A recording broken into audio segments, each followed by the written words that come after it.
You're listening to the Bell to Coffin podcast with your host, the Coffin King, Hostage Hirsch, and Jake Rich.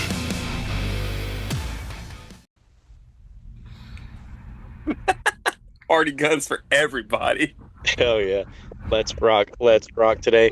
Ladies and gentlemen, ring that bell, swing that coffin door wide open. We've got another special guest with me in Hostage. We've got the Izzard of Oz, the master of the Shining Wizard. We're going from the streets to the mosh pit. We've got Izzy James. Welcome to the show, brother. Welcome to the coffin. Izzy's here, baby. Yeah, very happy to be here. My Dude, dog, you forgot the Guttersnake, brother? Yeah, I did. You know, we'll add it in post. The Dude, Guttersnake, this is honestly the best in the busy. That's it. The best in the busy, Izzy James. You're exactly right. This is another one of these shows that we've had. You know, we've had Moonshine Mantell on here. We've had Jordan Jensen on here. This is another one of those shows where, dude, I don't think you understand how important you are to both of our careers. You know, like, let me say this real quick. Like, the first time I saw you, it was at Pro Wrestling Texas. It was in Buda, Texas, at Pinball's Kingdom. But you were going as a different name, Unholy Gregory James. Yeah, that was a whole lifetime ago. That was, 10 years ago at this point, I want to say. I believe it was 2016. I believe it was. Yeah. I loved that venue. That was a really cool venue. I kind of miss Pro Wrestling Texas. I thought it was a great name, great promotion name, Pro Wrestling Texas. Like, just straight to the point. Dude, straight to the top. point. And there was some heavy hitters there, too. You had Moonshine Mantell. Jax Dane was running the show, if I'm not mistaken. Man. Yep. R.I.P. Yeah, Tim Storm, Jax Dane, Moonshine, myself, Ricky Starks, Ricky Saints now. War Machine, the Viking Raiders. Yeah, the Viking Raiders. You had Danny Ramones, kind of forgotten name, but still at that time, probably the best wrestlers in Texas at that point, entertainment-wise. Absolutely. No, and shit, man, you know how important you are to me, bro. Like, I mean, we've been friends for 3-4 years now. Yeah. I think so. I mean, we've done movies together. We got our ass kicked together. We've done seminars together. We've done all kinds of shit together. Lots of good times running up and down the road and shit. Showing you Lorna Shore and everything. And hell yeah, dude. You're just vibing, dude. Hell yeah. I still turn on some Lorna Shore. Hey, you got to. It's a cardinal sin not to. But dude, what have you been up to, man? What's been going on? A lot's been going on. Last year, in 2025, I kind of I won the NWA Texas title, and then I just went on a crazy run, just going all over the place. Like I think in 6 months, I went to 4 different countries. I went to Puerto Rico, I went to Canada, I went to Turkey, I went to Japan, all within the amount of 6 months. And since I've come back, life has changed, as it does. I moved from Houston down to Austin. I'm now living here. I now also, paying your dues is always part of this business. Yeah. But they always kind of change, right? Those dues change over time. Don't tell Avery Styles that. Are you setting up the chairs? Are you setting up the chairs? I already set up the fucking chairs, all right? There you go. All right. I already set up the chairs, and now I run the show at Dog Pound Championship Wrestling, so somebody else is setting those chairs. So in the Bang Bang Gutter Gang? Bang Bang Gutter Gang. I like that. Use it. Nice. Use it. Nice. Yeah. Ever since I came back from Japan, I was anointed the new head trainer of Dog Pound Dojo. So in San Antonio, if you're looking to be a pro wrestler and you're not over at one of the other schools, you can come train with the best in the busy, Izzy James, and you yourself may become best in the business. So I'm training at Dog Pound. I'm now booking the shows, so I've gone from being just a professional wrestler to now I'm a booker, and part of me hates it, the headache of managing all these people, especially pro wrestlers, and they suck. Oh dude. man, They're the bunch worst. of prima donnas, brother. So managing the people is the hardest part, and getting everybody, from production team to graphic designers to wrestlers to everybody in between, just trying to work together. That's the part I hate. But I like coming up with creative ideas. Like, you tell me what you've got for your story. I go, well, what if we do it this way? Then we do it that way, and it gets a crazy pop, and I'm just like, man, that's a rewarding feeling inside as a creative. Yeah. Like, as a professional wrestler, I can come up with my own stuff, and like it goes well. And I know what I do, and I know what my opponent does, and I know we can put together some cool stuff. But I can take somebody else's stuff and go, well, what if you thought about it this way and do it this way and see what happens? And then it like with C-Rex, she was a monster heel who never really got to do much except within these tight parameters. And then somebody left, like her manager left the company, and so now she's doing her own thing. And I was like, well, what if we did it this way? And I'm telling you, probably the biggest face on our show. It's insane. It's really crazy when you do see somebody like that. And like I can, not to make shit about myself, but it's my fucking show, so I'm going to fucking do that. Hey, go off, Coffin. But when you are placed in that kind of box and you are, kind of set and hell, this. I mean, being the unholy, you are kind of like typecast and you are kind of placed in that cage, and it's kind of hard to get out of it and stuff. And, a lot of times, not for everybody, but a lot of people, you never get out, and you're just stuck as that. But whenever you have something, or people see something inside of you, or some shit that you never even seen before, you're able to break the mold, and things that you could never imagine can happen. I mean, that's how it's been for me. Absolutely, and I love that. I love that. It's a hard conversation to have with yourself. Yeah. Like, because you get set into a certain cognitive path of like this is what I want for Hostage, this is what I want for Izzy. Yes. And then you get stuck on this narrative for however long, and then then all of a sudden you're looking in the mirror and going, what do I got to change? And sometimes it's the thing you think is the coolest thing about yourself. Yep. Exactly. Every time. And once it's just rewarding as hell when you are able to do it. And like you said, those tough conversations and those, like, I guess it could be like a mental state, because like it kind of does put you in that kind of spot, headspace. Like I'm open about, like mental health and stuff. Jake's definitely open with it. You're definitely open with it. We all are big proponents of that. And, it's one of those things that can really drag you down. And it's something you feel like you'll never get out of it. You feel like you're just trapped in that. And the only thing you want to do is break free. Yeah, and I completely agree. And speaking of mental health, if we're being candid, yes, Hostage. I've dealt with bipolar disorder, ADHD, BPD, all those things. And right before I went to Turkey, I lost all my health coverage. Yeah, and which is why you go to Turkey to get your teeth done, right? With no health coverage, because look at these things, dude. Beautiful. Look at the pearly whites, brother.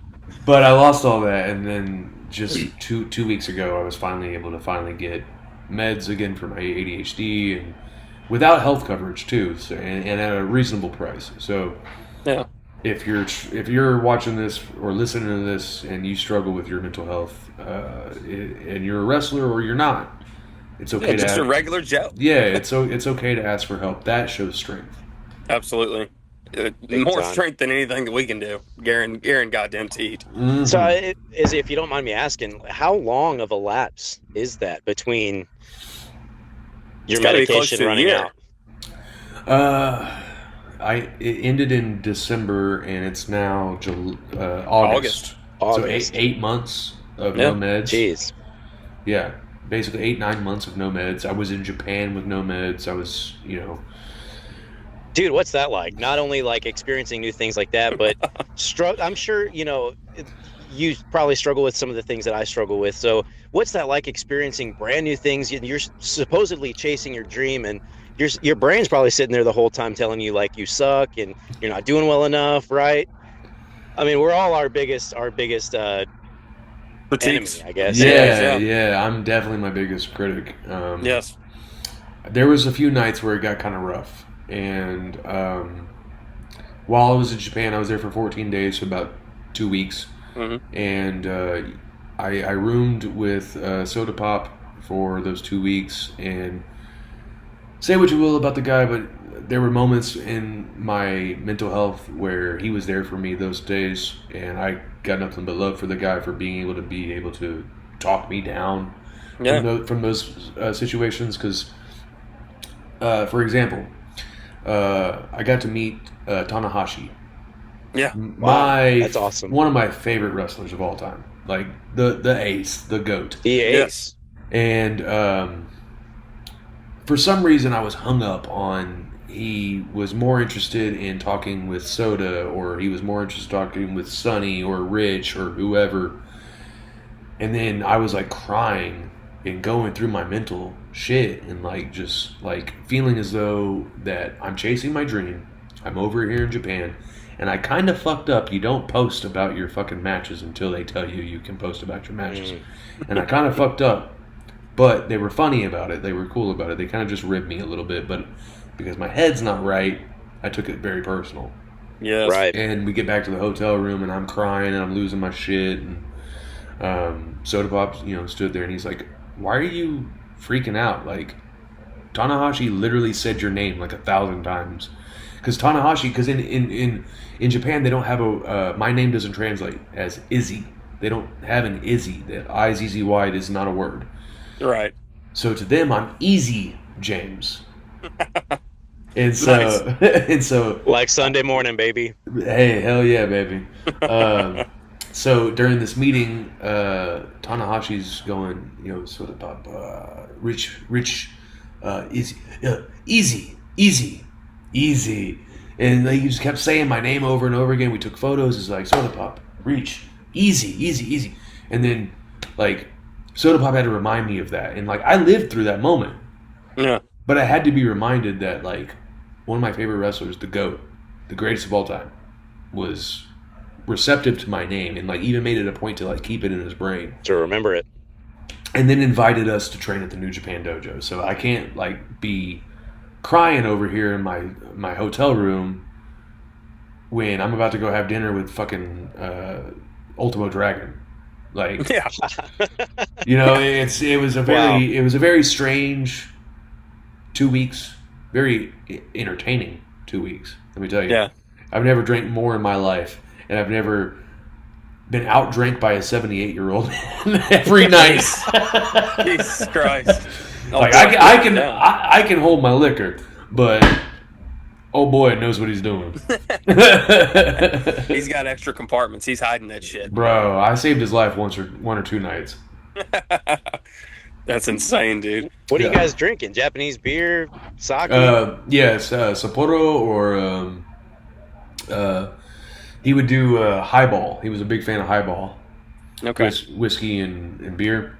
Nice. Yeah, he was always drinking highballs. And I remember the last night we were hanging out together, it was me, him, all of the people that were like 70-80% of the people that he brought over with him as part of his chosen ones. And we were all drinking. And my buddy Chase, who was with us, Chase Emery. Chase Emery, baby. Good guy. Hell yeah, I love that kid. Chase Emery, if you get to hear this, I love you, baby. He's great. We got to go back to Japan. You know what I'm talking about, baby. You know what I'm talking about. That's it. But he orders Sonny. He goes to order Sonny a highball because everything's like on a tablet, or you go to your phone and do it on your QR codes or whatever. And he orders. He goes to order Sonny a highball, and he goes, "Izzy, should I get him the extra strong ones?" And so we ordered 2 extra strong highballs on our last night there, and he downed them like they were normal. And man, when he got down those stairs, he was walking down those stairs. The stairs kept going he kept going, but the stairs stopped. He's gone, brother. Bro, he almost ended up highball rolling. For real, he ended up almost rolling in the street, and I had to grab him by the back of his hoodie and save his ass. But I mean, other than like those are fun stories to tell, obviously. Yeah. But like the experience of being in Japan after 15 years or 16 years at this point of hoping to make that breakthrough and make it over there. That's a big milestone for any pro wrestler. I mean, if it's not a milestone for you, you're very closed off in how you view pro wrestling, because every single WWE guy has gone to Japan. Guys have gotten signed to WWE or AEW or other companies just because of their work that they've done. Look at guys like Trevor Murdoch. Yes. Trevor Murdoch told me a story about how he was at a WWE. He was doing like house shows for WWE, and I got to travel the roads with Trevor for a little bit, and he was telling me a story about how he got picked up by WWE, and he was doing house shows. He was actually stretching in the ring, and Chris fucking Benoit saw him stretching and doing neck bridges, and he goes, "You do some time in Japan?" And he goes, "Yes, sir, I did." And they start talking about Japan. Chris Benoit goes, "You got a match tonight?" Trevor says, "No, I don't." "You wait right there." So Trevor waits in the ring. Chris Benoit just told him to wait. He's going to wait until the show starts. Like, he's literally waiting as long as he possibly can. He didn't move. Eventually, he had to leave the ring because the show's about to start, and then he gets to backstage, and Chris Benoit's like, "Hey, brother, you got a match." And that's how Trevor Murdoch ended up becoming a World Tag Team Champion and signed to WWE. It was because of his pedigree. It was because of what he did in Japan, and someone else who had done Japan noticed that. That shit's insane. Mm-hmm. What a story, dude! And to get the crippler coming up to you, man. Oh, yeah. Whoa, brother! Whoa, brother! Don't do it! Don't do it! Blur that out. Blur that out. Sorry, we're having some technical difficulties here. We lost Izzy there for a moment, but he's back. If you're on Spotify and heard this, you didn't miss much. You missed everything. Everything. All the gestures. From a couple of gestures, right? Oh man, smell-o-vision again, brother. Smell-o-vision, man. That Jeff Hardy smell-o-vision. God dang. Dude, we were talking about it before the show started, and we talked about Jeff Hardy already. Would you say that that's your biggest inspiration, or up there as one? He's up there as one. I wouldn't say he's my biggest. I do love Jeff Hardy, and I love Matt, and I'm really sad that, I love that I've wrestled Matt Hardy. I'm a little sad that I haven't wrestled with Jeff Hardy yet. Mm-hmm. And I would really love to make that happen sometime within the next, 2 to.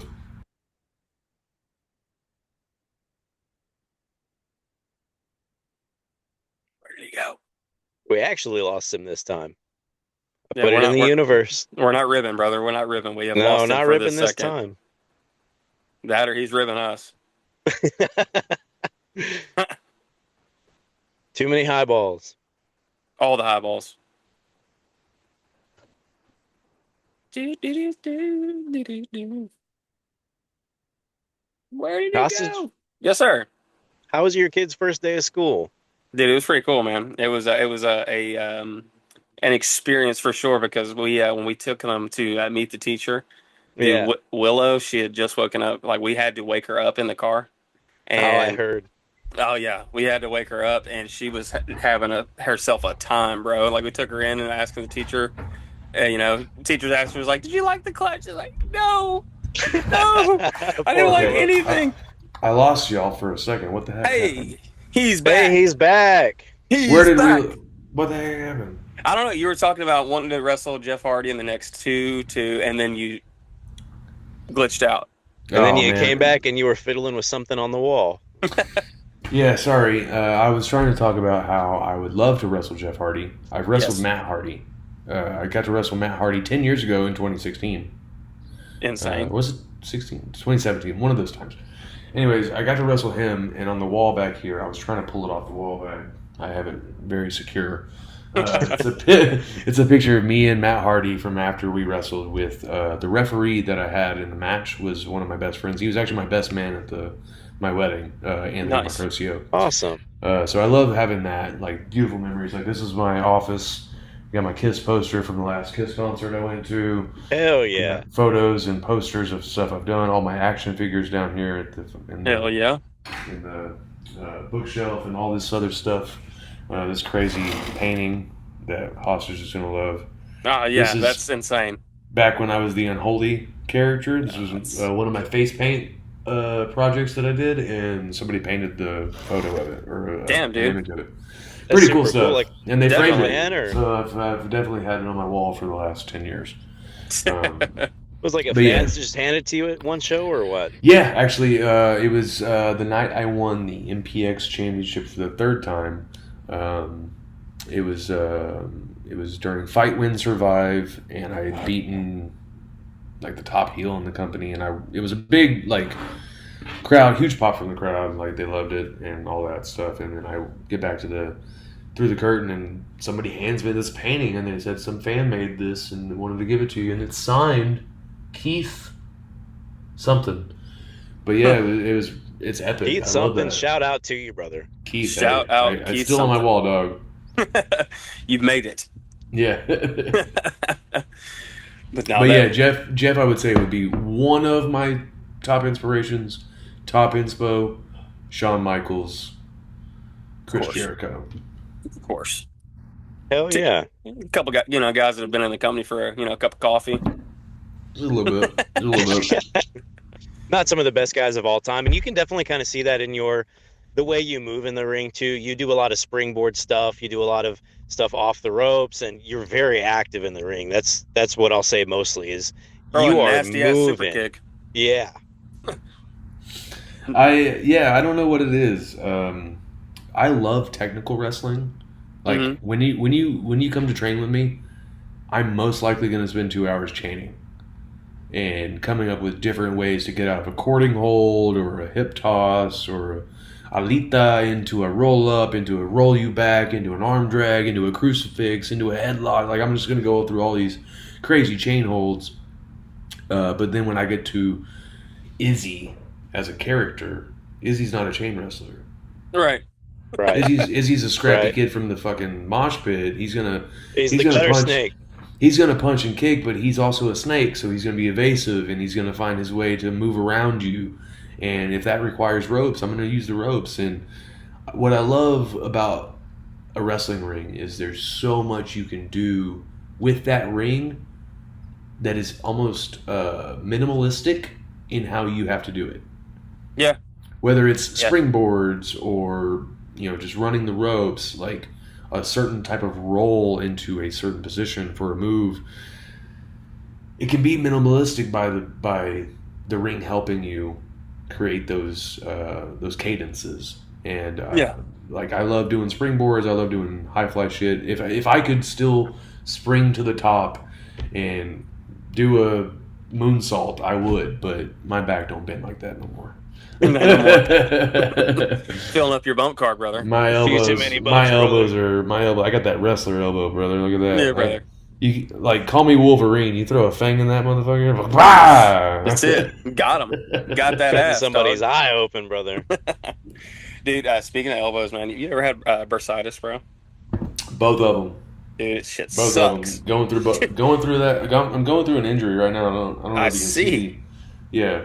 The I think I have one. I might have a torn tricep. Oh. Here. No. Thank you, Danny O'Ryan. Thank you, sir. We're going to talk about that later. Next time I see your ass. That's it. But no, I've got bursitis issues. I've had them for a long time. Wear your elbow pads, kids. Every time. Yeah. Does it, is it the most flattering thing at all times? Are you going to cover up some tattoos? Yes, you are. But God damn it, you better wear them. Especially, I wear the one because I'm more to the right side. Yeah. Like I'm always doing shit to the right side. Like the right hemisphere of the body or whatever. That's the way that I do shit. So anytime that I ever got it, like it would be in the right. And yeah, sure enough, it's when I'm not wearing a fucking elbow pad. I never got it left, but I've got it in the right for sure. And it sucks. Give it time. Your left will come. Yeah, he'll catch up, huh? Yeah, no, I've got the bursitis in both. I've been dealing with it for years. I don't go to doctors because I don't trust doctors. I just take care of it myself with whatever methods I've got. We'll talk about that later. Seems to work. It takes care of it. This guy got the holistic secrets. He won't share them. No, these things take years to learn. Yeah, no, you gotta be a veteran. A ring vet, brother. You gotta be a stiff veteran there, you stiff bastard. That's it. That's it. Yeah, whoa, Work brother. a little snug. That's Whoa, brother. Dude, that's me. Dude, man, is we could get on a goddamn phone call and we could talk for 3 hours, just whoa, brother, and each other. Just nothing but that shit right there. I could be driving back from Houston to Austin or Dallas to Austin or whatever, and if I call Clay and I'm just like telling him bullshit or whatever, we'll just keep going and keep going and keep going, and it's whoa, brother, this, whoa, brother, that. That's it. Yeah. That's the That's the mark of a good whoa, brother. That's it. Good whoa, brother. Lately, we've been hitting the hawk up. Well. Yes, sir. Yes, You don't know me, but you'll never forget me. That's wow. it. It's so like, I guess the word would be like squelchy, like Yes, it's like he gargles razor blades. Yes. Yes. It's very nice. And Jordan, we were talking about Jordan Jensen earlier. Yes. He's got some wonderful stories. Yes, he does. He sent me. He loves his promo by Hawk, and I can't remember. I think it's like Smoky Mountain. But he sends me this promo all the time, and it's a crazy promo where Hawk is cutting an incoherent, coked out promo. Never would you expect this ever. I mean, the wrestlers in the '80s, who thought of that? No. Whoa, brother. Whoa. But he's cutting this promo and he's talking all his noise. And what does he say? He says, well, goodbye. And just walks off the camera. Just fucks off. Don't wear it. We don't know. And he's solo. He doesn't have Animal with him. He's just doing a solo match. And he's, well, goodbye. Just rolls off the camera. Like, whoa, dude. Where the fuck did he go? Like, how'd you get wheels, Hawk? Yeah. Well, they came in the shoulder pads, brother. Oh, brother. Dude, speaking of Jensen, he told us the Magic Man story. What is your recollection of the Magic Man story? God. The Magic Man story. Okay. CTE is real. It is. It's very real. Yes. I've had at least a dozen concussions in wrestling alone, and I played football, so I'm sure I had one or two more there. Cheers. Cheers. Cheers. Here's my wine. Yes, sir. Yes, sir. I remember this long drive they picked us up in Dallas, Arlington area, and we drove to St. Louis, Missouri. And I remember JoJo telling us this story about this Magic Man. And Jordan being like, there's no fucking way this dude exists. This is so contrived. Yeah. And we roll up, and there's a dude there with a top hat. I think it was a top hat. And JoJo's like, it's Magic Man. And I remember we look at each other, we're like, no fucking way. No absolute way is this absolutely real. And whenever I was listening to Jordan tell the story, it started coming back to me because I was high the whole time, boys. You ride with those cats. You ain't starting sober. You ain't leaving sober, right? But I do remember this thing being tied around my wrist and just being dumbfounded because I love magic. I love magic tricks. Of course. As far as dude, who doesn't? Right, but as far as what is it not telekinesis, but where they put you to sleep and then you can control it, like hypnosis and hypnosis. Yeah. I don't believe in that. I think that's you suscept yourself to it, so you're put in the situation. So now this guy's saying all these things, and you're just going to do them because you feel like you have to. Right. I feel like that's kind of how it goes with hypnosis. Mm. Because someone tried to hypnotize me and it just didn't work. But this whole situation of him doing this magic trick on my wrist was legit. I love sleight of hand, all that kind of stuff, and him doing that it blew my mind. And I remember we were leaving the show, and something happened with Magic Man at our van, because it was like 6 of us in this van, and Magic Man's there, and it's me, Jordan, Darren, Rachel, I think like JoJo and ACH was there, was he? ACH was there, but he didn't ride with us, I don't think, because I've had a car ride with ACH. I would have remembered if he was in the van. He saw the top hat and heard Magic Man. He said, "Nah." Yeah, he dipped out. And, He said, "Nah, I'm out." Yeah, and then like what's crazy about that whole trip is like we drove to St. Louis. We got a hotel room, and we like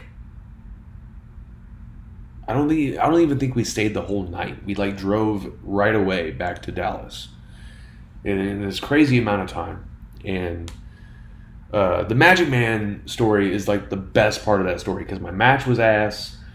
The people we were riding with, minus Jordan and JoJo, was fucking horrible. It was just all these bad characters and these bad attitudes and mentalities, just kind of all in this tight, confined space. And Jordan and I are just like, let's just go do our thing and go home. That's it. But what is this Magic Man thing? And so like that was like our whole trip was like, this isn't real. And then when it was real, we were just like dumbfounded. We were just like, there aren't enough words to describe that high that I had. Was this guy doing like sleight of hand and shit? Did he have a deck of cards or what? Yeah, sleight of hand, ribbons, deck of cards, coin kind of stuff. And he's part of the show. Like, he was on the show. What the fuck? Like, I think Magic Man getting booked. Where's he working these days? Bro, he was someone's manager, if I'm not mistaken, and I might be mistaken because I've had a lot of concussions. Yes, sir. But I think he was someone's manager, and like I said, like there was just no way we believed that this person was real. And if he was real, he's dead. Yeah. Like, there's no way this person still exists, and he might be dead now, but at that time he was very much alive and very much an intriguing character. This shit is insane, dude. And it's just he's the way that Jordan told the story and shit. The way Jordan has a way with words where it feels like you're like in the van. Oh, for real. And like, I love Jordan. Yeah, and he's like telling us this story, and I don't know about you, Jake, but how I felt like the whole time, I felt like I was sitting in the fucking back, like another row just added, and I was sitting in the back. Yeah, I thought we were meeting the Magic Man that night, dude. Looking at this entire thing, like there ain't no fucking way, there ain't no Hostage, way. If you would have been with us, man, it would have been one wicked ride, brother. Yeah, dude. God, you gotta love this shit, dude. Dude, do you believe JoJo's theory that the Macho Man was cursed? Yes. Oh, 100%. 100%. Yes. Macho Man was immortal. Yes. Macho Man was immortal. The only way he could die is if both of his legs broke. That's it. That's why he's always doing axe handles off the top rope from the inside of the ring on the top corner to the ground. Trying to break him. Trying to break his legs. And then how does he die? He gets in a car wreck that breaks both of his legs. You can't explain this. Yes, that's on the account of 3 different people. JoJo Bravo, Jordan Jensen, and Izzy James all believe this. If you don't believe this too, you're wrong.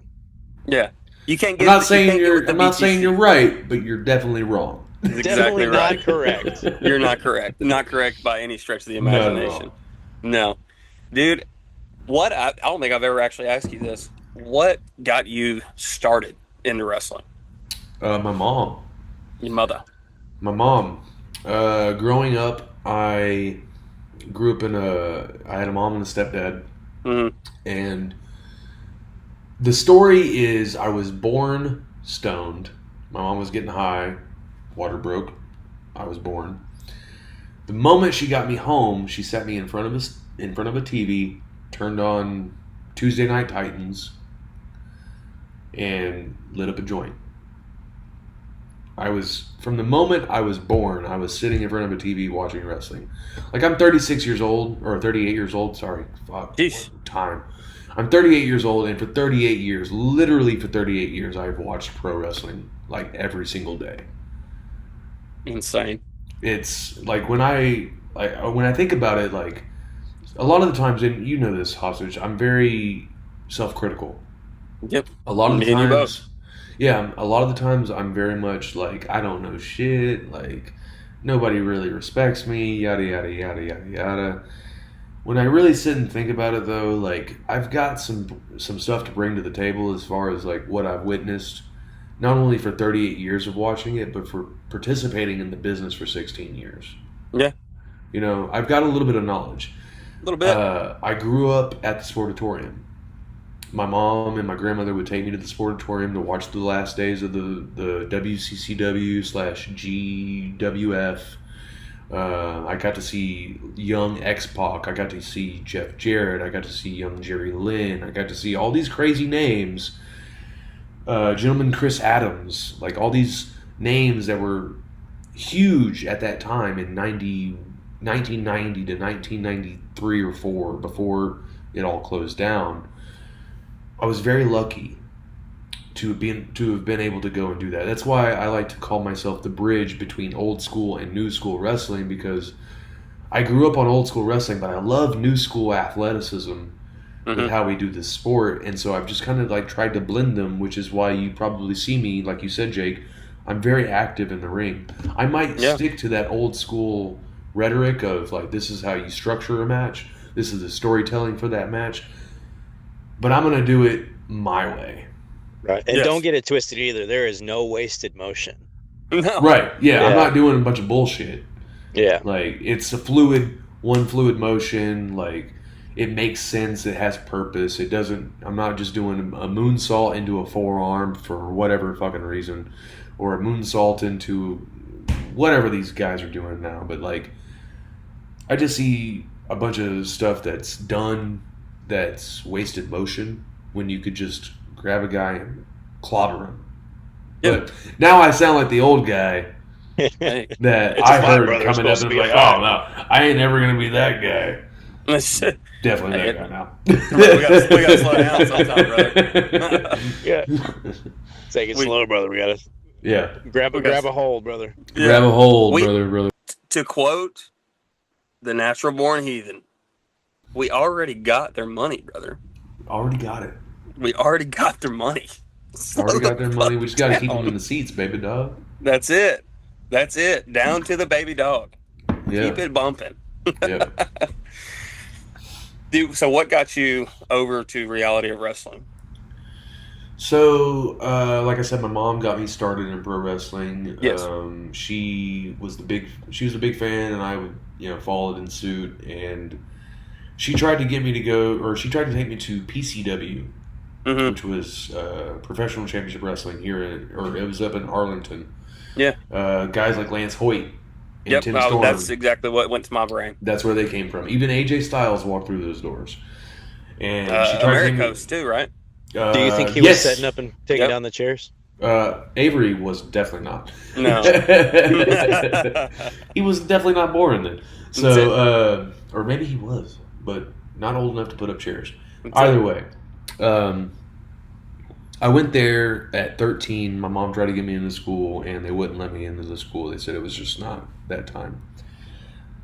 Long story short, I ended up in the pro wrestling business. 8 years later into the pro wrestling business, I moved to Houston, Texas.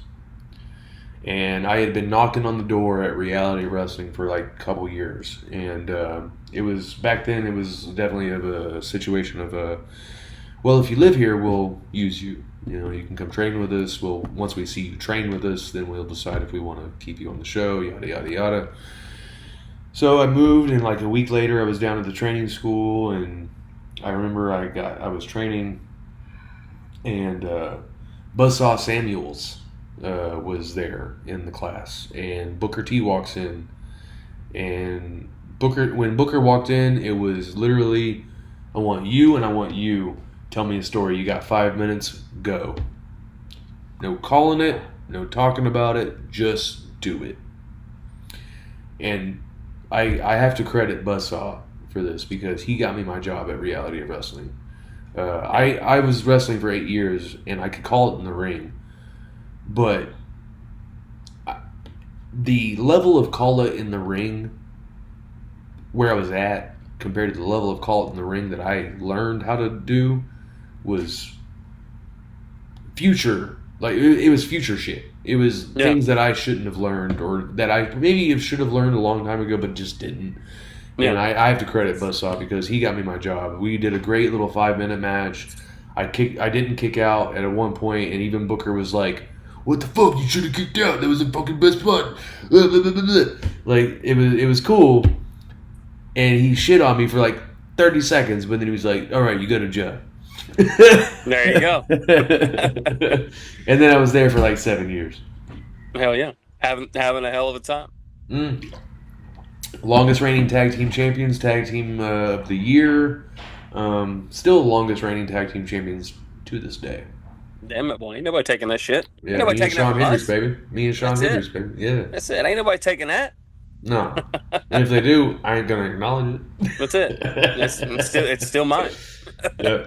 Izzy, we've heard a hostage on the show mention a couple of times. There was a situation where it came to blows in the ring, and he drove home and absolutely wanted to quit and just hated it and everything. Has there ever been any situations like that for you? There's been I don't know if it's been like come to blows in the ring. Well, just anything that's made you feel like, because I mean, it's a tough business. I'm learning this as I'm new in this. Yeah. There's things that'll just gonna knock you down to your knees and you don't want to get up. There's gonna be weird moments in your wrestling career where you have like 3 weeks you have 3 to 4 matches each week, and each one of those matches is just banger after banger. Sheamus quoting you, banger after banger, like literally the best stuff you could possibly think you're doing. And then you have one shit fest. Yep. Whether it's you, the guy you're with, both of y'all together, the ref, multi-man, whatever. One variable in that situation is going to cause you to go, I need to quit. I've had that match recently. Like, damn. You know what I'm saying? Like, it just happens. Sometimes you just, you throw all the things you can, you take all the knowledge you've taken in, and you structure the match, you try to incorporate psychology, you try to incorporate character work, you try to incorporate all the things that would make technically a great wrestling match. And it just doesn't work for some reason. And you're left on that 3 to 4 hour drive home going, what the fuck is wrong with me? Why am I doing this? Why am I continuing this? I should just go back to selling cars or whatever it is you did before. Yeah. It's a tough spot to be in. And with all of us talking about mental health, it certainly drives that point home of, I don't want to be here. I shouldn't be in this business. I should just yada yada, all the things, all the bad thoughts. But one thing I've subscribed to with myself is these are just bad moments. Yes. I will sleep it off and I'll feel better tomorrow. Yeah. I've had times in my life where I've been, suicidal or, going through some stuff where I was just like, I got to quit or I got to end up not being here any longer. But then for some reason in my mind, I go, this too shall pass. Yeah. And I just live with that, whatever I'm going through, whether it's a bad match, a bad life moment, I just go, this too shall pass. Yeah. Yeah, man. Still here, still standing, goddammit. Still here, still standing, still got pretty teeth. That's it. Damn straight, man, all the way from Turkey. Like Brody King said, life's hard. Life's hard. Be harder. That's it. That's it. But no, that's I like that. Life's hard, be harder. Brother, I'm gonna send you the record once we get off of this. You're gonna fucking bump this thing for a year straight. Tell me you're not listening to God's Hate, dude. Oh my goodness. It's the best. Clay, hostage. Yeah. I need to send you my latest track. I recorded a track with a band. I want to hear it, dude. Then you brought it right to me. You brought it right to the front here. I want to talk about the music because a lot of people don't know, bro. Yeah. You were fronting a fucking death metal band. Let's talk about sick. It. Dude, send me that shit. Yeah, it's great. Yeah, it is great. I don't know if you can pull it up or link it here. in the chat or whatever. But Hey, we're gonna link it in the show notes for sure. I was in the music industry. I had been playing on stage since I was like 14, 15 years old. Whether that was a bass player or singing, screaming, whatever you want to call it. I ended up, right before I was in this wrestling business, I was in a band called Destrier's Gate, which a destrier is a war horse in medieval times. Yes. That's what they were called, destriers. And then a gait, G-A-I-T, is their gallop and how they move. It's like a cadence and how they go. And so we came up with the band name Destrier's Gate. And if you like Iron Maiden, but you also like As I Lay Dying, or you like any of these modern metal bands from like the 2010s, it's a good blend of that old school melodic, beautiful metal that you would get from an Iron Maiden or Metallica or a Megadeth. But then you add the screams and you add the intensity and you add the breakdowns of this current type of metalcore. That's what Destrier's Gate was, and you can find that album on Spotify to this day. Yes, and it is sick. It is so sick. It's a concept album. I actually wrote all the lyrics as a story from start to finish. It's a story about a prince who kills his entire family to take over the throne of his father, but he's schizophrenic and doesn't know it. Damn, on some like Game of Thrones shit. Dude, that's very Iron Before Maiden Game of Thrones, by the way. Yeah, hey, this guy, Forward give him thinking. his royalties. Give him his royalties, please. Yes. But yeah, that's very Iron Maiden-esque, you know, or like Pink Floyd used to do that too. Oh, I it's love just like Pink Floyd. Yes. From 0-0 on the disc to 43-29, you can't skip it, you can't shuffle it, you got to listen to it all front to back. Even like Rush. Yeah. That's good stuff. Yes.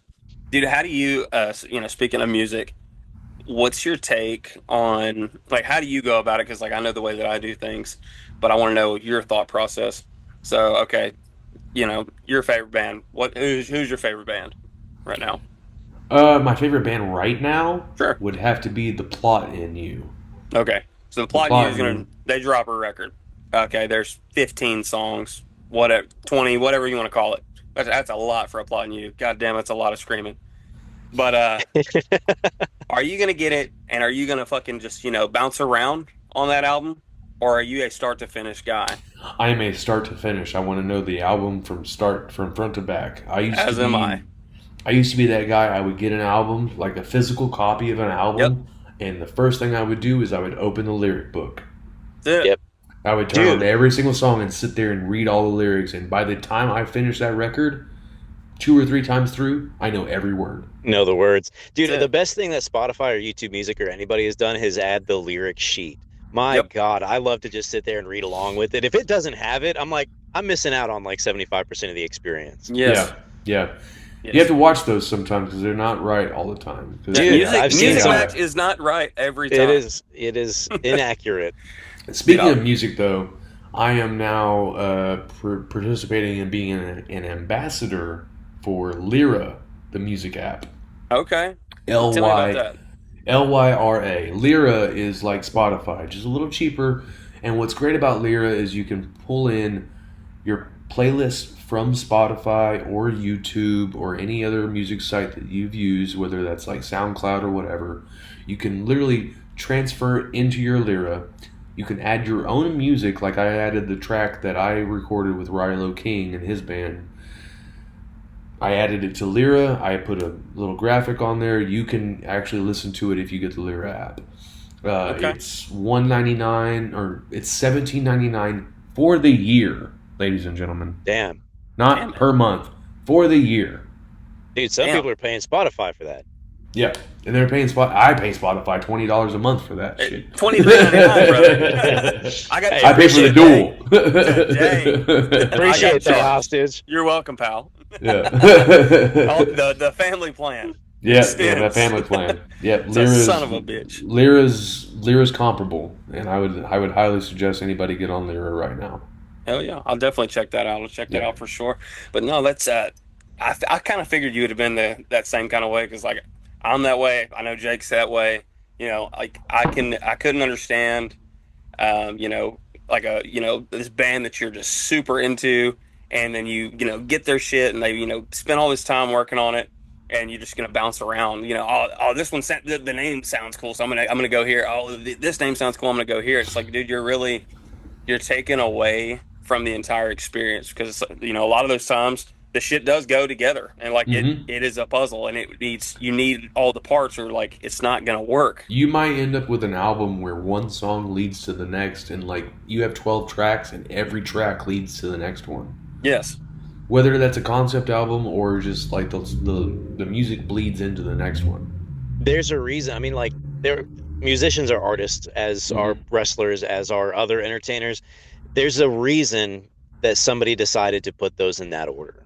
That's the way I look at it. And if I'm discovering a new artist, a new musician, whatever, I'm looking for, like what Hostage said, I'm looking for like the names that look cool, or something that stands out to me.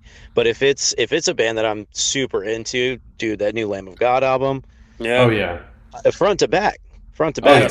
Oh yeah, I'm guilty of it too. I'll go through. Oh, I heard about this band. I like one or two of their tracks. Let me go down the list. Oh, Baby Feces sounds like a cool track. Let me listen to that one. Yeah. And then it's the worst track of the whole album. Whoa, brother. Whoa, brother. Whoa, brother. Dude, it sounded like you just named one of the Sanguisugabog tracks. I'm saying, dude.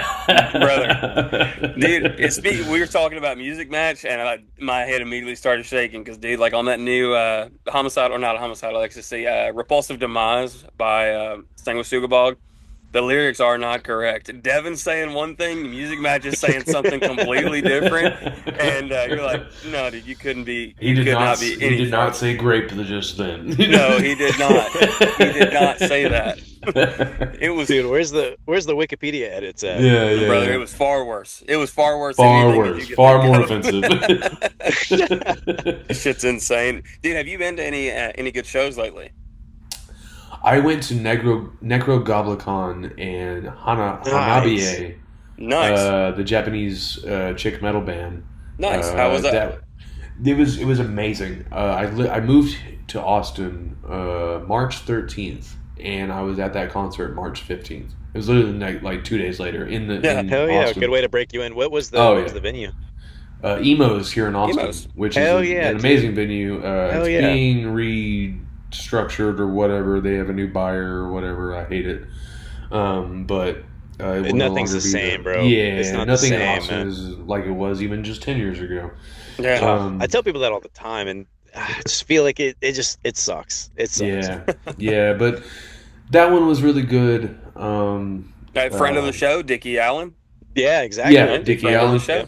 I've gotten to see Necro in a small setting with Guar, which is really, really cool. Hell yes. And then dude, what a combo. Yeah, great combo. And yeah, if you're ever at a Guar show and Necro's there, like just do the mushrooms. Just take the random substance that your wicked. It's a wild night. Jordan was there. He'll tell you about it. Oh, that's where they came. No, I brought him. No, it was a great concert. Necro's amazing live. I got to see them in a small setting, now in a huge setting. I'm going to see Under Oath at the Moody Gardens here in Austin, which is like that's Jake's favorite band of all time. Dude, I got them on my left wrist, bro. I had them on the back of my neck. I have the O with the disambiguation. It's in white ink on the back of my neck. I got it the day their band disbanded. Damn it, dude. And then like 2 years later they came back together. So like fuck me, I guess. But no, I'm going to see them on December 15th, and we have backstage passes, baby. Shit, dude. In 20 years to find the Great Line? Yes, sir. Yes, golly, sir. what? Speaking of an album, dude, me and my brother, we went to Walmart and got that bad boy. That's all they had in Belton, Texas was the Walmart, but they sure as hell had that. We plugged it in the truck, dude. I don't of think course we ever they had took it the out. Christian metal band. No, yeah, dude. That was all I could listen to. So They Yeah, had of Fit course. for, they had Fit You for a want King as well. Sepultura? Get the fuck out of here. Well, dude, I tried can't even say to that. walk out. I tried to walk out with a Run DMC album one time. My dad took it back for me. It slapped you in the back of Wow. the head too. He's like, none of that, sir. No, Yeah, sir. we don't do that here, pal. No, Yeah, sir. No, that sir. happened with me with a Korn album that had Ice Cube on it. Damn it, Come on. man. Dude, we asked about the music and stuff, and then we mentioned, we're talking about your music, and we talking about all these other bands and stuff. Dude, me and Jake, we went and caught Sanguisugabog. Help me out here. Help me out. Who was the second? Fit for an autopsy. Are Bid you for an high? autopsy. Yes, Kubla Khan and fucking Oh. Lamb of God, brother. I was already a big fan of Sanguisugabog from the start. Seeing those dudes live and the raw, visceral side of things.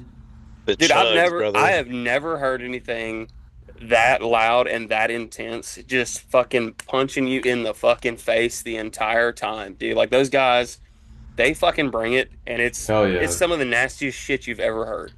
Hell yeah. Hell yeah. Dude, you got Devin Swank as big as a house, looking like a Dorito chip. Brother, he looks Back and like forth, dude. he looks like he could be Moonshine Mantel's brother. Bro, upside down Yes. triangle, bro. Dude, I mean, just stacked the fuck up. And Big as just hell yelling. for what? To fucking scream about this shit, bro. To scream and to fucking push you down in the mosh pit, that's what that's for. That's it, brother. That's it. Dude, we've also talked about on the show many a times. We haven't talked about it in a couple of weeks, but getting your fucking bell rung because talking about CTE. This show is brought to you by CTE. So, dude, you got a couple moments in your career where you've really had your shit rocked and you don't know where the fuck you are? I'll touch on two. Okay. The two that are definitely memorable. Okay. I was wrestling at the Mohawk here in Austin, which is a legendary wrestling venue, music venue here in Austin. They haven't done wrestling there since COVID, whatever reason. Yeah. But I was wrestling my buddy, good close friend of mine, rest in peace, Jason Silver. Sorry. And you know how it is with your buddies. Sometimes You're gonna go a little harder. Sometimes you're gonna hit a little bit harder. We're And working so snug, pal. We're working stiff, baby. Yes, sir. And Sponsored by Blue Chew. Yes, sir. Use code BTC oh at checkout man, for 69%. I'll send you my off. I'll send you my address for that one. The wife's gonna be real happy, baby. Making No. families BTC Bell to Coffin, making families happy since 2026. Established 2026. Yes, sir. No, I wrestled there against Jason Silver, and out of the thousands of match or hundreds, or I don't know how many ever matches we had, this one specific spot, I was standing on the apron in the ring, and he gives me an enziguri, Yep. Ooh. and he didn't wear kick pads. Oh, straight shin, And- dude. Damn it. Oh, brother. To the dome. To the dome ski, and he clocked me right behind the ear. And That's a reset. I had a whole lump. So in hostage, I love wearing hats. I got a whole collection of hats. Yep. I couldn't wear a hat for a week because it was so my brain was swollen. It was so intense. And He hit the reset button, brother. He hit the soft spot, brother. And it was rough. I got over it. As you do. Yeah. I think I probably wrestled the next day, or it was Sundays, so I wrestled the next week. Yeah. But the worst one I've ever had was 2023. I was wrestling Aaron Sykes. Okay. It was a Loco Wrestling / GCW show. It's the only time I've ever been on a GCW show. Game changer. Yet. And yet, Brett. Yes, Brett. Hitman Hart, baby. Anyways, we had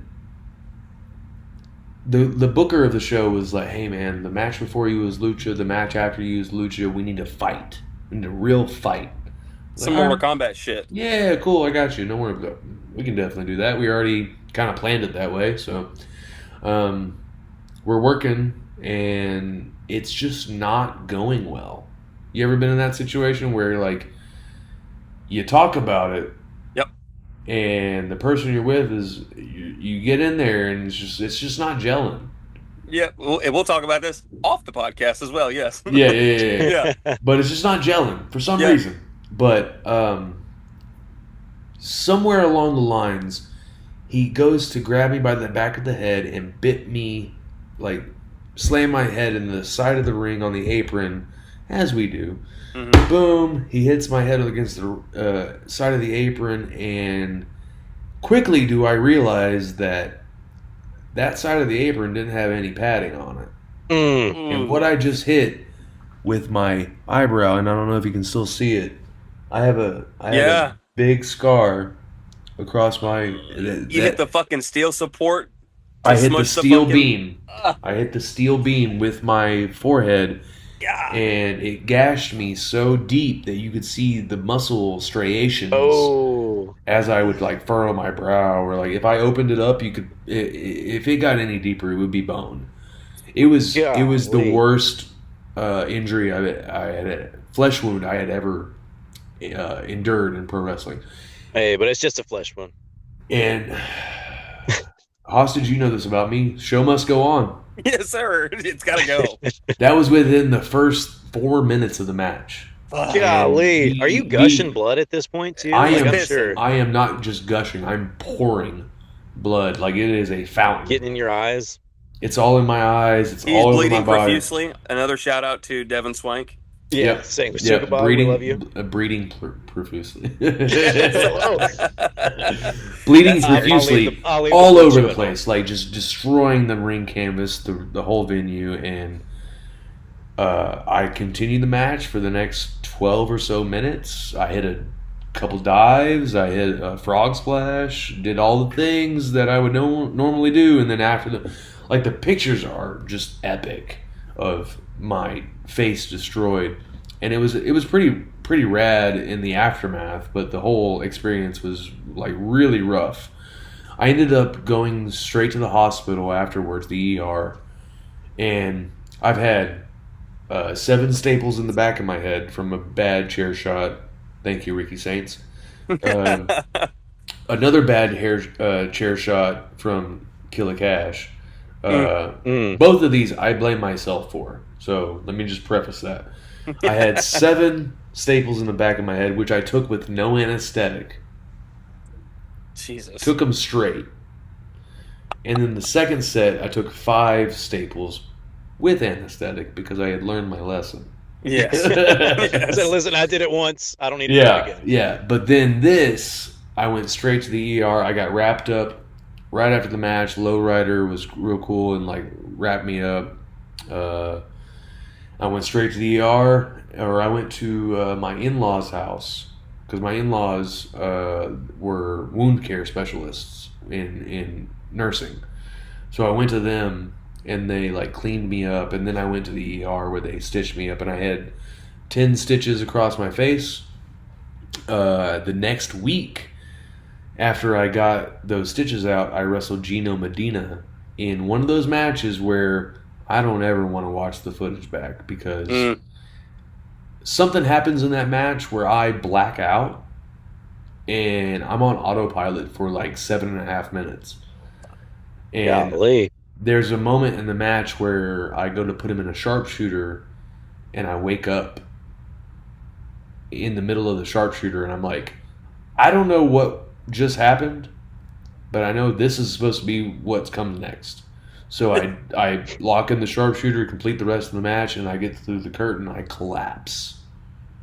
Jesus. Yeah, and I had just gotten the stitches out like 2 days before, and Gino, like, he did everything he could to protect me, and I was like, hey man, I don't care what we do. I'm raring to go. Like, just don't hit this spot, and we're good. And he protected me, and even though he protected me, I was still going through it, and I probably should have taken at least 2 months to myself. Yeah, definitely Yeah. so. Do you talk? Yeah, that's another good brother right there, man. Gino Medina. Yeah. I've had the luxury to do some training with him and stuff back at Lions Pride Sports years ago, and I was super green at the time.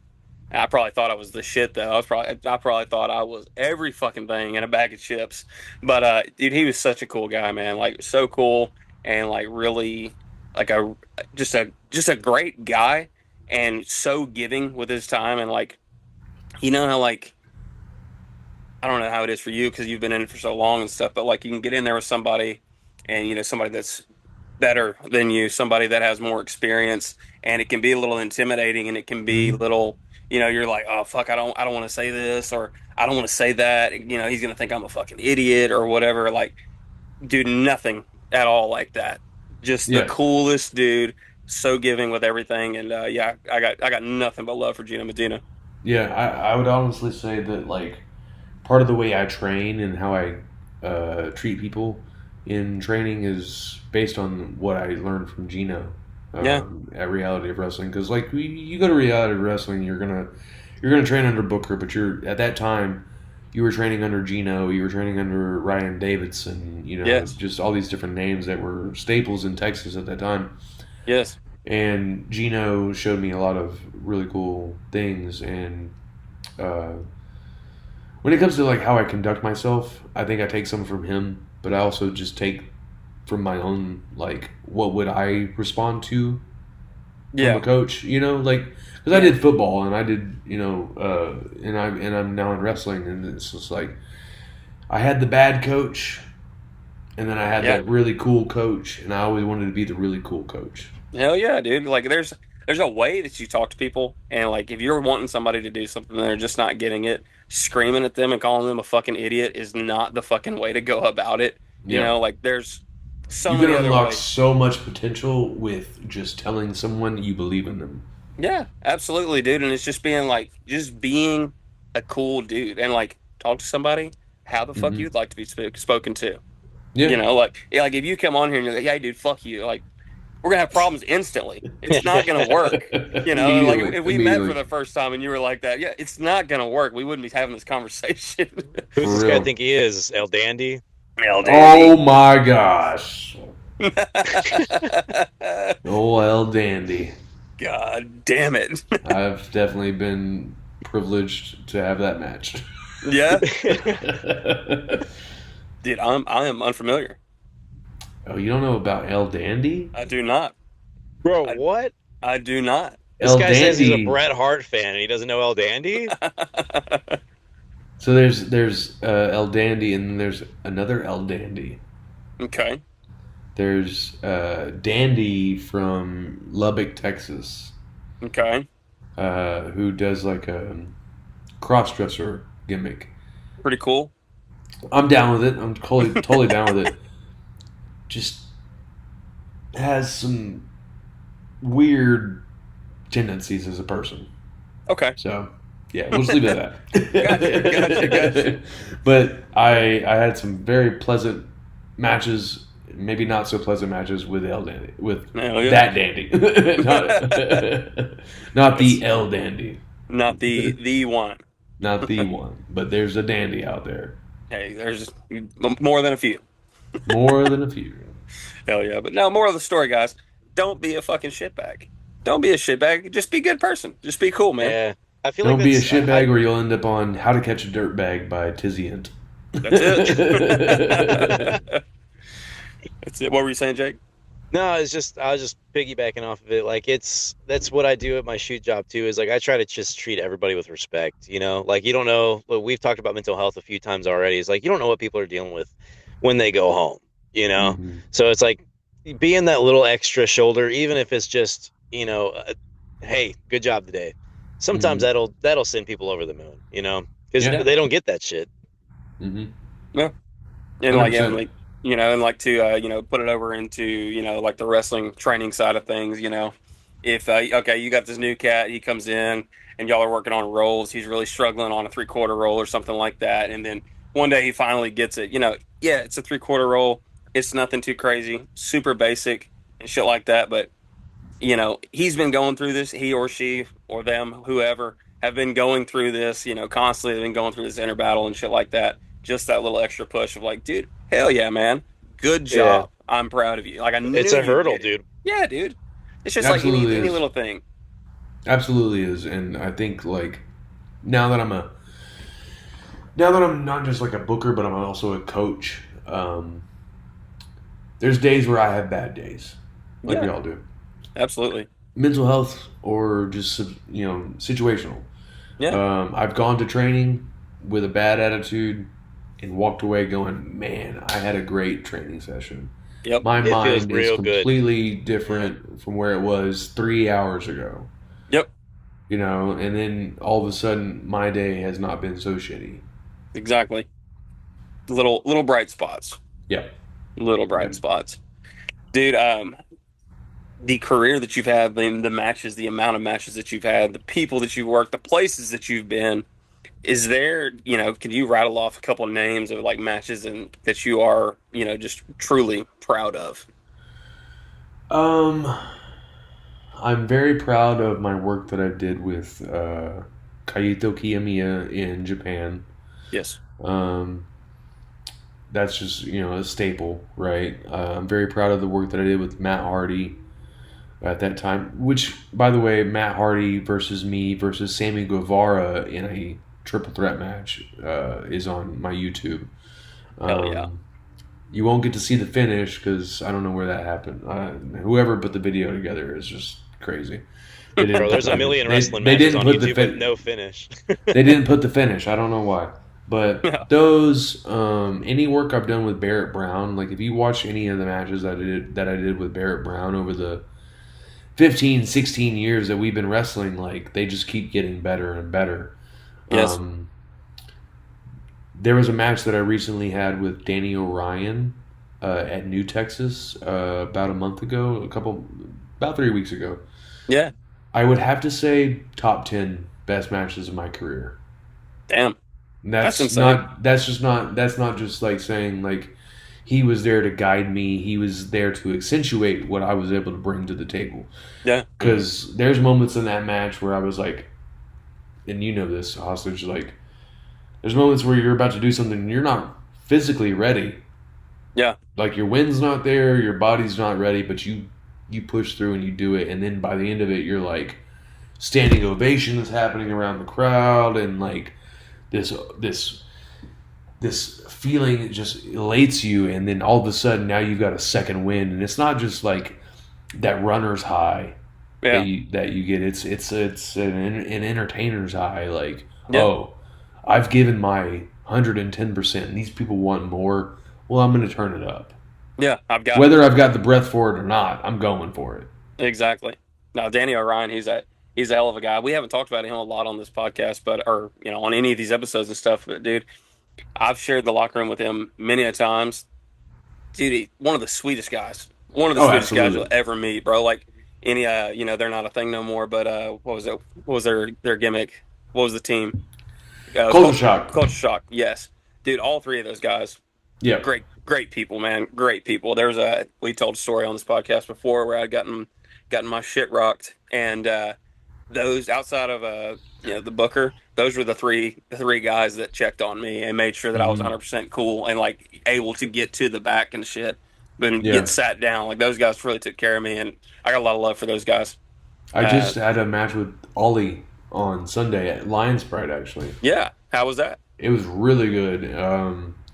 It was different from the rest of the matches on the show because it was a face-to-face, combative match. That was more chain wrestling than it was anything else that was on the show because you had a hardcore match, you had a tag match, you had a women's match, you had all these other matches. They even did a variation of the Mosh Pit Mayhem, which Hey. if you know your stuff, that's an Izzy creation. Yes, sir. They did a variation of that, and then my match with Ollie, which I turned heel in the match. But it was. I remember Carson came to me and he was like, "Man, it was the the best fit we could have had for that spot, because it was completely different from the rest of the show. And it was the first time I'd ever worked Ollie 1-on-1, and it was just an amazing match. No, yeah. No, it's a good time for sure. But no, that's a stacked list, bro. Stacked list of really good talent there. Jake, what you got there to add, brother? You look like you was thinking hard about something. Never, brother, never. You'd smell it all the way from here. Jesus Christ. Izzy James, who is your GOAT? I got different categories of GOAT. Okay. If we're going the greatest of all time for selling, Shawn Michaels. Absolutely. If we're going greatest of all time for storytelling, Ric Flair. If we're going greatest of all time for epic moments, that might have to be Brock Lesnar or John Cena. Yeah. You know what I'm saying? Yeah. Yeah. Makes sense. And greatest of all time, just work rate, Tanahashi, baby. Hell yeah. Dude, we've had a few times, and we've talked about Jordan a lot on this podcast, but the road stories, brother, you got any good road stories for us? Oh, brother. Ones that I can tell. Yes. With no legal repercussions. There's a fun story. Gosh, I've got a lot, but this one stands out. I was on the road with a guy named Richie Garcia and Aaron Mercer. Mm-hmm. We were traveling from Austin to Southern California. Okay. Which Damn, from that's a Austin, spread. it's about 26 hours. And I was living in Houston at the time, so you add another 3.5 to 4, like about 3 hours. Let's just call it 30 hours. 30 hours. We're talking about 30 hours on the road for me. Yeah. And I had met with them in Austin. No, I met with them in San Antonio because I picked up some weed from my friend that I didn't tell them about. We get to just outside of New Mexico, and we stop at a rest stop.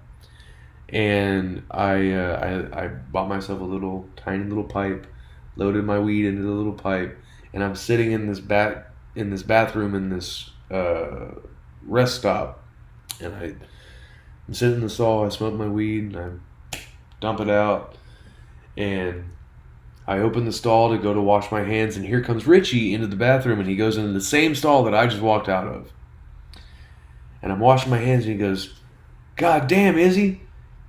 Oh, I think it was I Izzy? Either way. He goes, "God damn, Izzy, your fucking poop smells like weed." And I'm dying laughing because I haven't told him yet. Jesus Christ. But yep, that's what it was.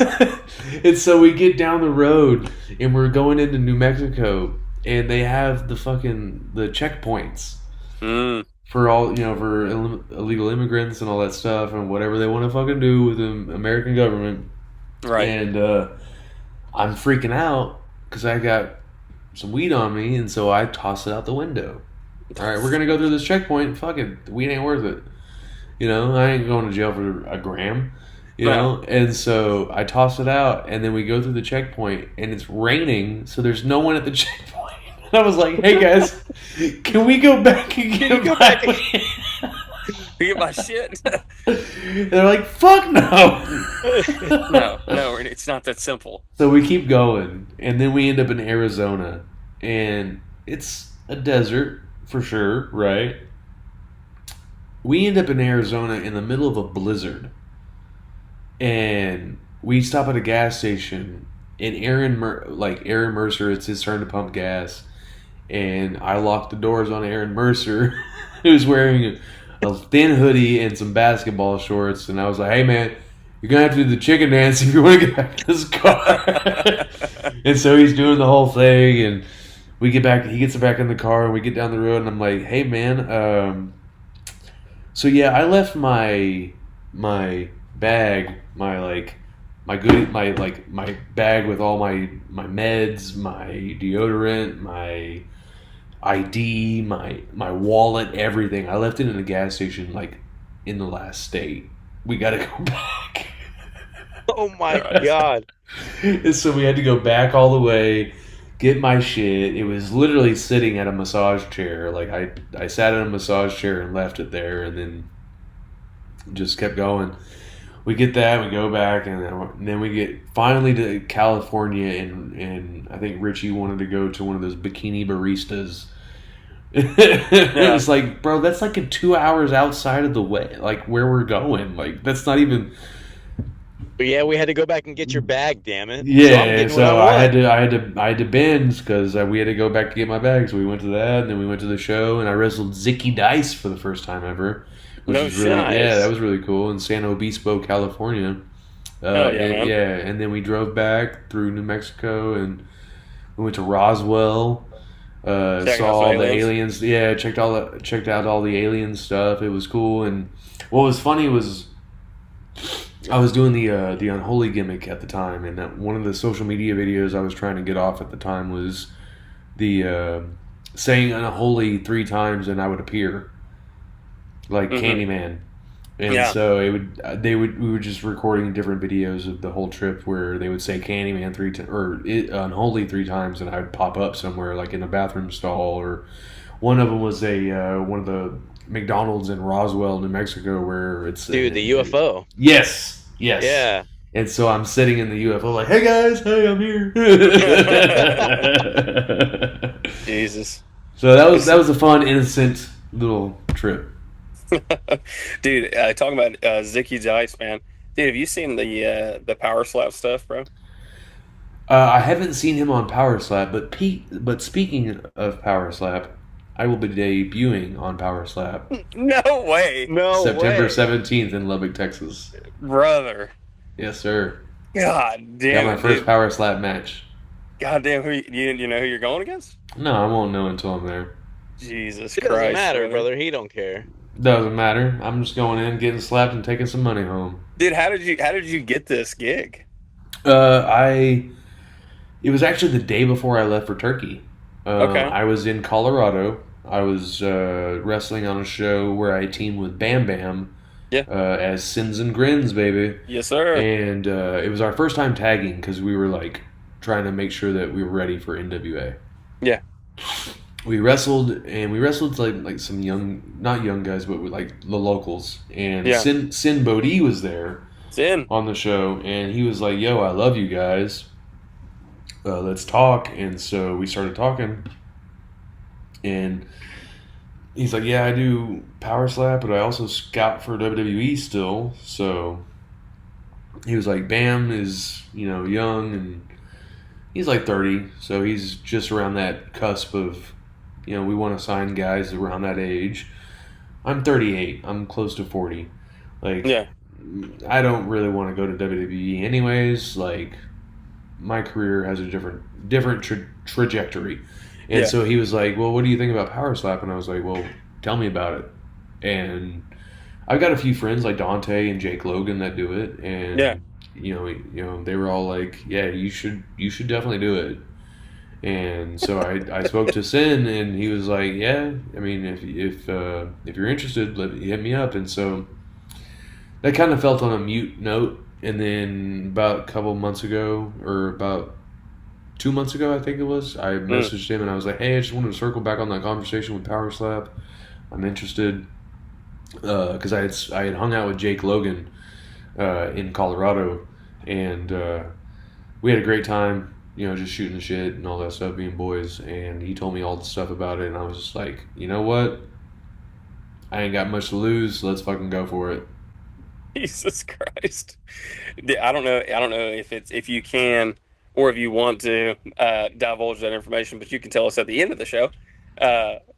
What kind of money is there on this? That's a subject off the show.